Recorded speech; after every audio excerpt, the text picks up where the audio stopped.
Сәлем достар, қош келдіңіздер Барс Эстейт парақшасына. Бүгінгі мынау артыңғы ауладан бастап кеттім. Енді тамаша үйіміз. Соның обзорын жасап жатырмыз. Шымкентте көктем шықты, бірақ бассейндарымыз ашылған жоқ. Мынау бассейн болғанда да джакузи бассейніміз мынандай айналасын бәрі подсветкамен фонтан жанып тұрады, айналдыра. Фильтрациясымен керемет джакузи бассейн.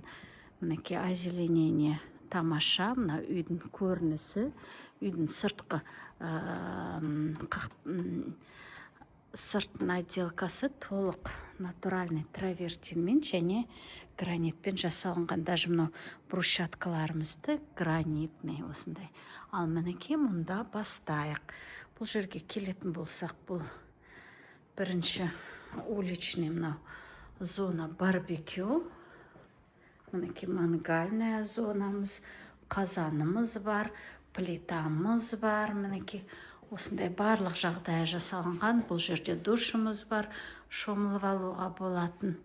Осындай вытяжкалармен, как положено, керемет зона барбекю бұл жерде жасалынған достар. Мінеке қараңыздар, өте осындай тамаша дизайнде.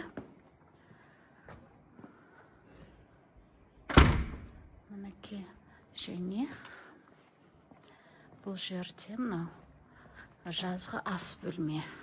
Мынаның бәрі собираться етіліп полностью ашылады. Мынау нелерін көріп тұрсыздар ғой, гармошка болып жиналып толық бұл жеріміз ашылады. Мынау до конца.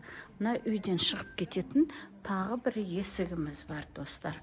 Мінеке мыняқа кіретін болсақ, мінеке қазір мен көрсететін боламын. Мінеке ішін қараңыздар, тамаша осындай ас бөлмеміз. Мінеке мынандай сенсорный включательдер. Мына жерде қосасыздар. Мінеке одним касанием вытяжкамызда қосылады. Вытяжканы өшіріп қойсақ болады.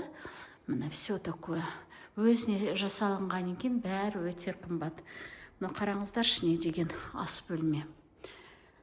Мына жерде барымыз бар. Мінеке тамаша стильдегі. Өте осындай тамаша жасалынған ас бөлме достар. Мінеке енді бұл және парилка. Санторап